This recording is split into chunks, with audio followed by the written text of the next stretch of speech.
to the Eye Project. This is going to be a special episode, specifically because of the coronavirus / COVID-19 pandemic that is currently sweeping across our world. The goal of the episode is to do three things. First off, it's to offer some immediate practical tips for those who are trying to get their bearings amidst this current evolving situation. Second is just to offer some thoughts of my own on what we're currently living through and the lessons that we can learn as we go through it and moving forward. And the third thing is I want to offer a guided meditation to everyone to kind of center yourself and just find a little bit of peace of mind and equanimity amidst what is a fluid situation. So first things first, immediate tips for individuals. Please share these as broadly as you feel inspired to, but I do think they're all very important. First off, the key is to stay inside as much as possible right now.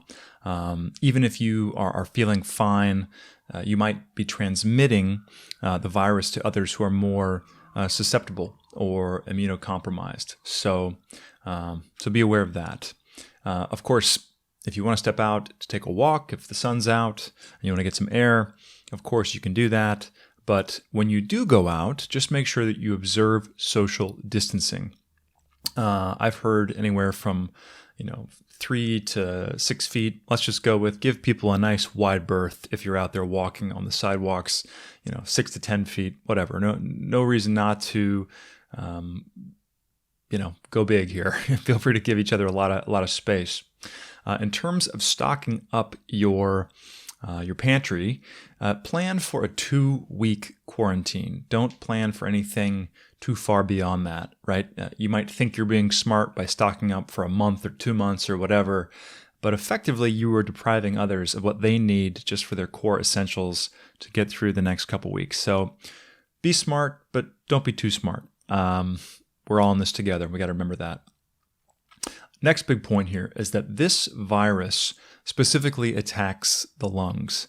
So a big way to kind of take preventative measures beyond being inside or not being out in large public spaces with lots of other people is to focus on breath work, on breathing, right? So this is about learning how to take just really big inhalations, expanding your lungs capacity as much as you can. Don't try to break them, but take big, solid breaths and practice maybe 10-second holds. This is something that some doctors have been recommending, and a lot of nurses that I follow. That sounded well. It's kind of true. I do follow some cute nurses. Anyway, the point is that you need to be focused on how to expand the lungs capacity. Almost treat it like you're tonifying a muscle. You want to give the lungs the opportunity to really expand themselves and to just move oxygen into all the corners of your big, beautiful lungs. So make sure you do that. What else do I have here? Okay, that's good there. We'll be working more on the lung piece of things. Oh, hello. I hit the old shades. First time on video, guys. You're going to see all the foibles in high definition, so enjoy. Let's see here. Yeah, at the end of this, we'll go through a guided meditation that takes everyone through how to really kind of envision how to really expand those lungs and move all the energy into your body and help it through this period. Okay. So now that we've kind of gone through the practical tips, the broader idea here behind why we are all focused on our own individual health and making sure that we don't expose others is because our health system is just not currently set up. The infrastructure just is not there to handle everyone getting sick at once. And so you might have heard this term, flattening the curve. Flattening the curve refers to the fact that if we don't take preventative measures ourselves, if we don't self-quarantine, if we don't practice social distancing, what will ultimately happen is that lots of people will get sick at the same time. And when everyone gets sick at the same time, everyone ends up going into the hospital at the same time. And going into the hospital at the same time means our already overstretched medical system will be pushed to its breaking point. and we need to do everything we can in our power to avoid that. So flattening the curve is something we all accomplish or contribute to by not getting sick, practicing social distancing, washing our hands. That's one thing I forgot at the very beginning. Wash your hands, wash your hands, wash your hands, and avoid touching your face, right? Because as these things, we touch surfaces, then we touch our face and our mouths, and we breathe in these molecules, they can make us sick. So just practice common sense here, guys. Well, that was kind of fun. All right. On a much broader level here, what I think this moment in human history is going to teach us is about the power of collective intelligence, right? This is showing us that we might be individuals, right? We might be our own individual person and experience life from this one subjective perspective. But at the end of the day, we are all part of one interconnected whole, right? The global climate crisis has been kind of a long simmering example of this, of the ways that we are all tied together and that the actions of a person across the world or a nation across the world has an impact on us. But in many ways, this coronavirus outbreak is teaching us this in high definition, right, in Technicolor, that this really isn't just about what happened in one nation or what one country did or did not do. And this is definitely not one nation's creation or one country's problem. This is a global problem. And we need to be mindful of not trying to place blame on a specific country or specific people for what's happened. This is a human thing. And as much as possible, we need to focus on how we can get through this together. On that point, our current president is playing politics at a time when it really has no place, right? Trying to blame others, trying to, create this illusion that he has somehow spared us the worst of the problem.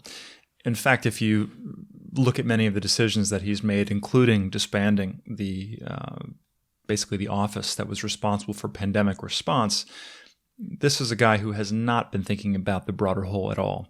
And I think anyone who has been paying attention sees this.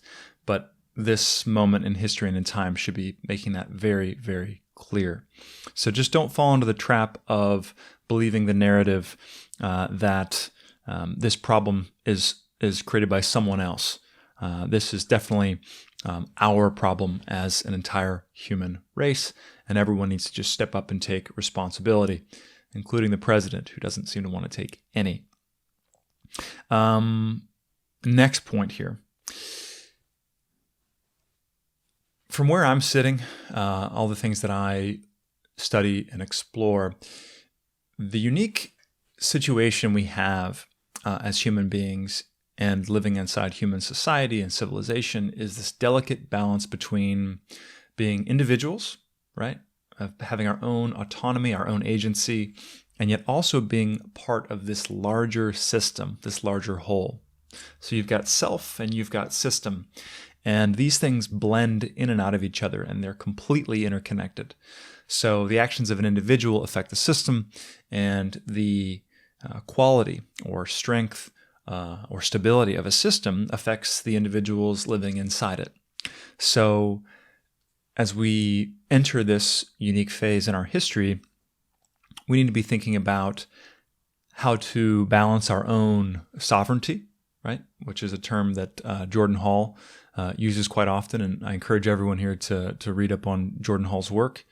And also this larger collective intelligence, right? That all of us are needing to come together and cohere around good information, good knowledge, good insight that can help us navigate this and preserve our sovereignty as human beings.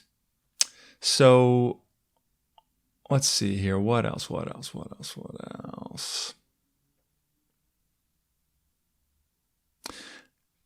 Part of me wants to go down the political route right now and and I will do that just for one quick second. Not because politics is the most fun thing to talk about, but because as we think about the trajectory that we want to go on, as a society, as a civilization, it seems to me that if you look at the failings that we're currently witnessing within our government, within our this current administration,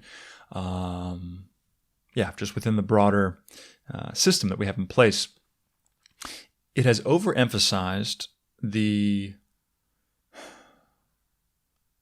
right of the individual to pursue their own self-interest at the expense of the broader self-interest, the capital S self-interest.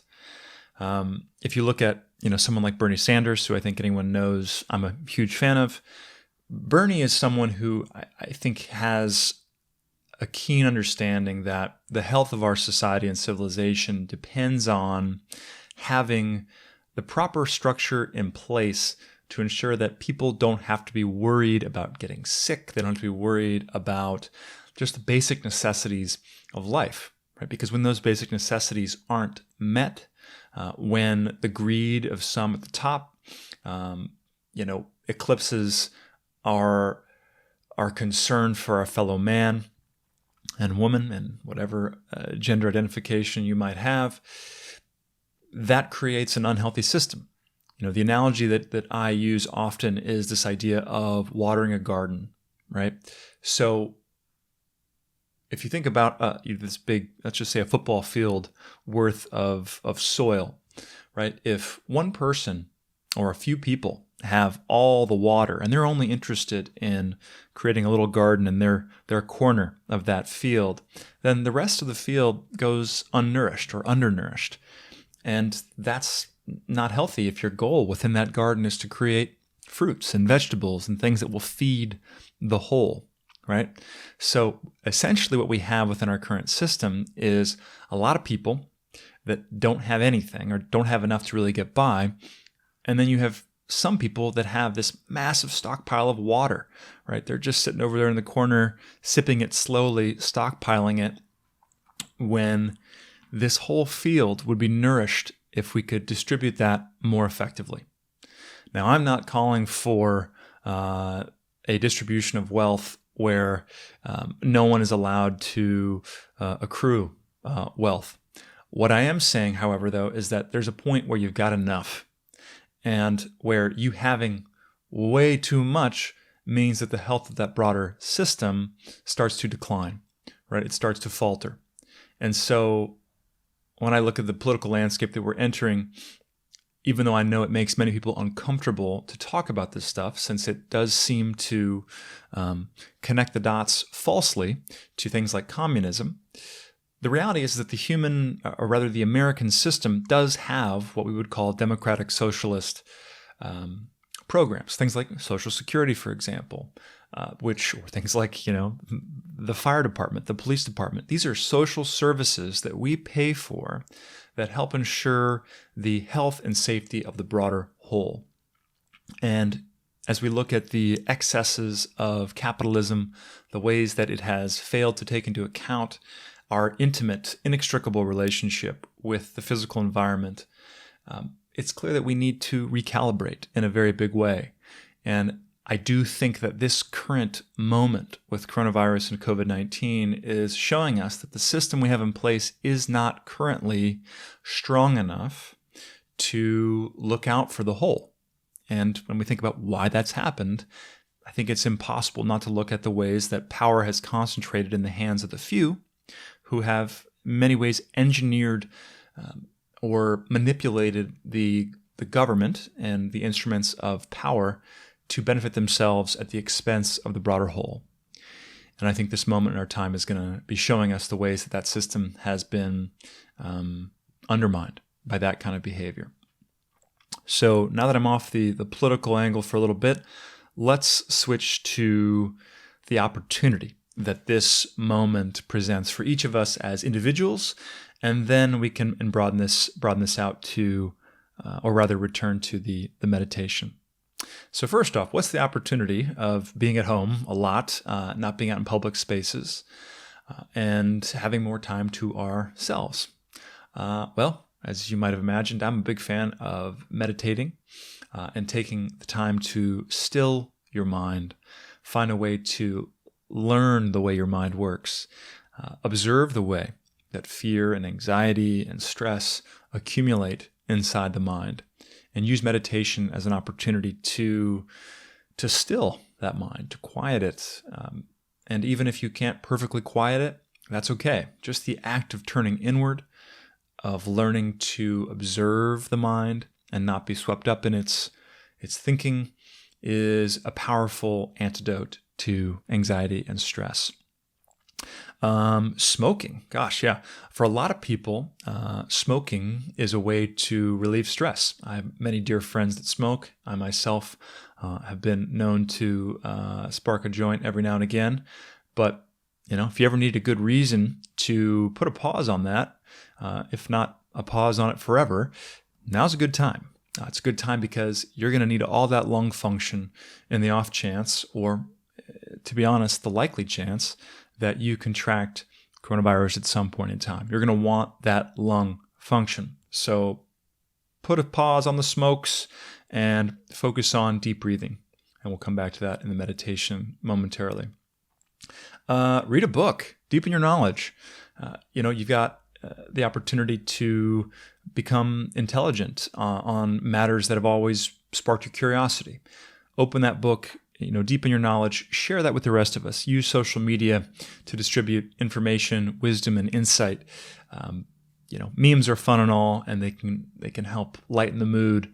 But what we need now more than ever, I believe, is a distribution of knowledge and wisdom that helps enrich our lives, makes us smarter, makes us more empathetic, and all that good stuff. So start distributing that information.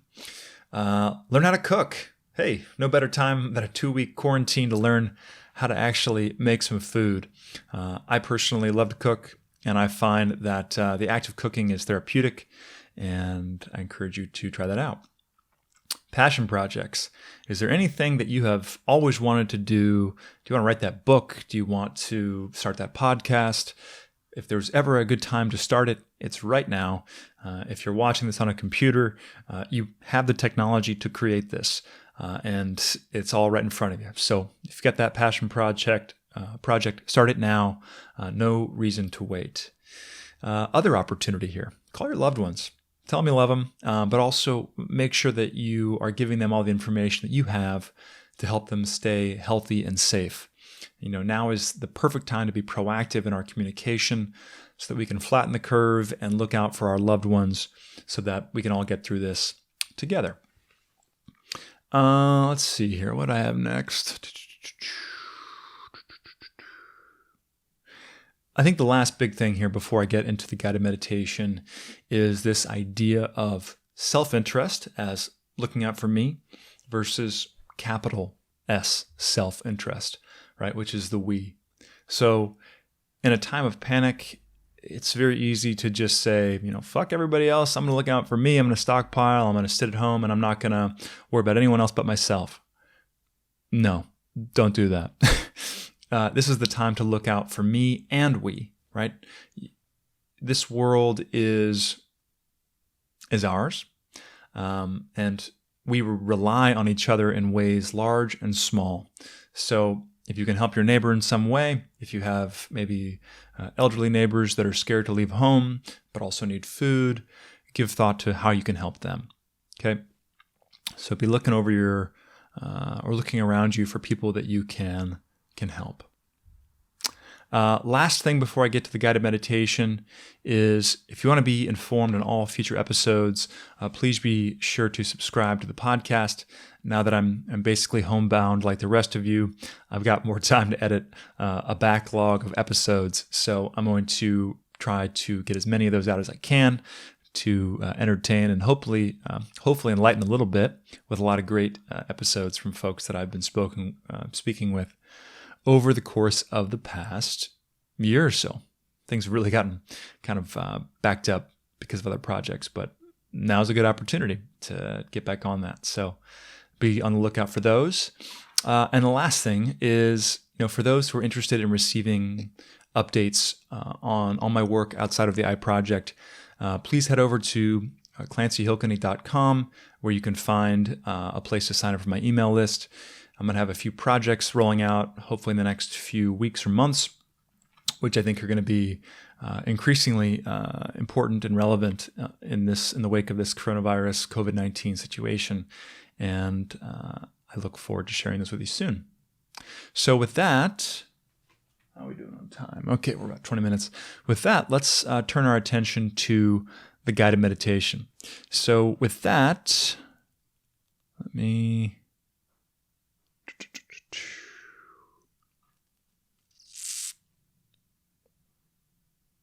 Okay.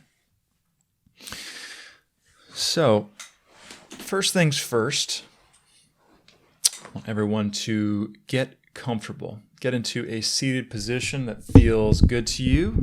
I'm going to get my mic in front of my face. And get yourself nice and comfortable. Get into a position that feels good.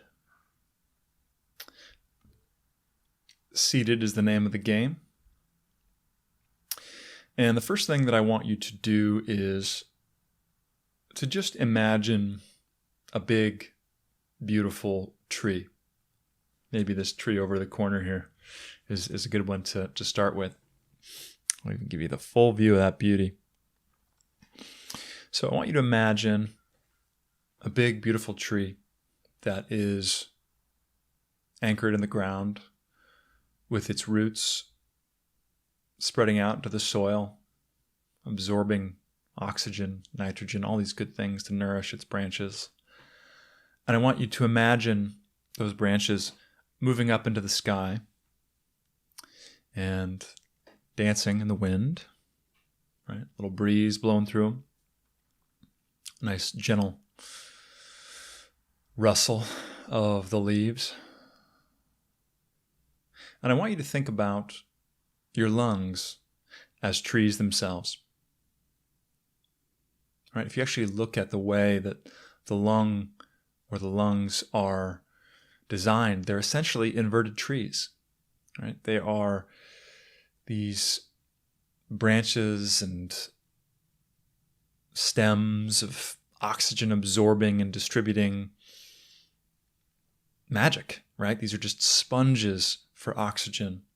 And the lungs are all about bringing the oxygen in from the outside and getting it into your bloodstream and giving your cells all the oxygen and basically the nutrition that our cells need to operate all the important cellular functions that they do. And they do without our conscious knowledge, right? They do without our conscious input. We don't have to tell our cells to do it. All we have to do is to give them the oxygen they need to do the magic that they do. So with that, I want everyone to just focus on taking really easy breaths, breathing down deep into your stomach, because the lungs extend very low, lower than we realize.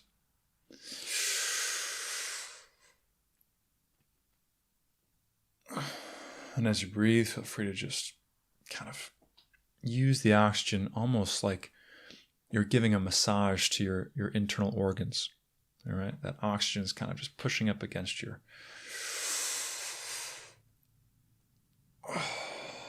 stomach, up against your intestines, up against your heart, massaging them from the inside out.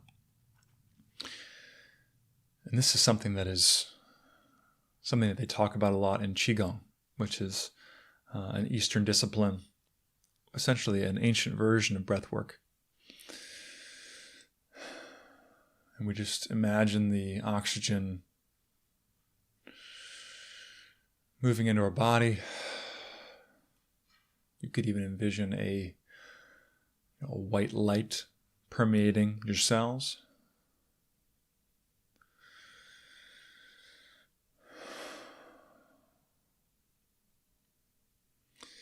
And as you exhale, I want you to imagine that you're moving a darker energy, maybe even a brown or a black energy being moved out of your body.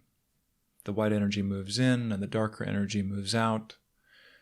And you can feel this lightness, this levity begin to move into your body.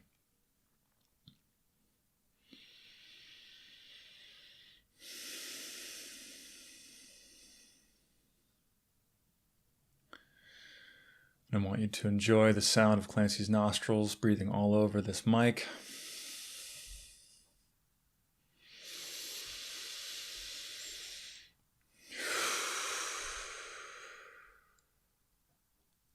Let's focus on taking 10 breaths together. Ready? First one.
Now, as you finish your breath, I want you to rest and feel the energy moving through your body. You might notice a tingling in your fingertips, your toes. You might feel it moving up and down your spine.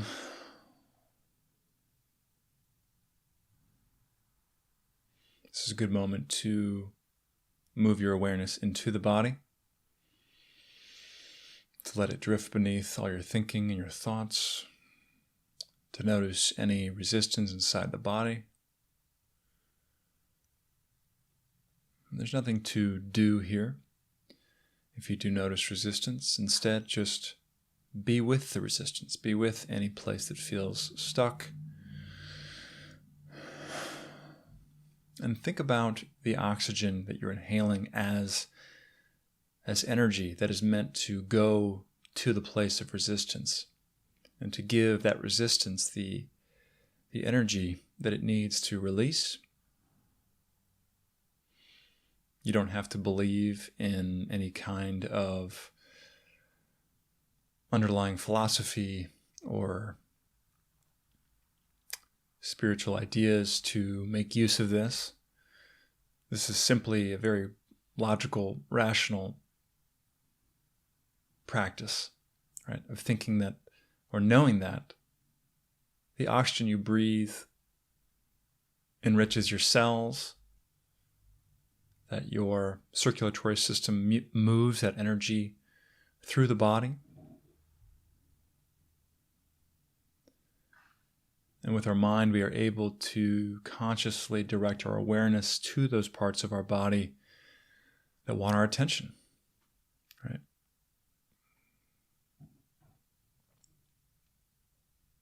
So through the act of meditation and mindfulness, we are learning how to harness this awareness.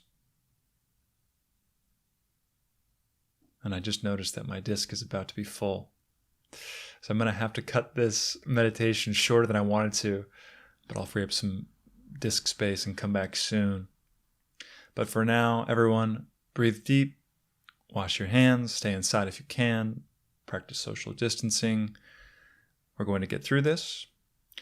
Use social media as a vehicle to distribute knowledge, insight, wisdom, and humor, but do not try to escape from the reality. Instead, bring yourself deeper into it and be a voice of reason and empathy and love during this time. Sending all the best to everyone, and I'll be back soon. Cheers.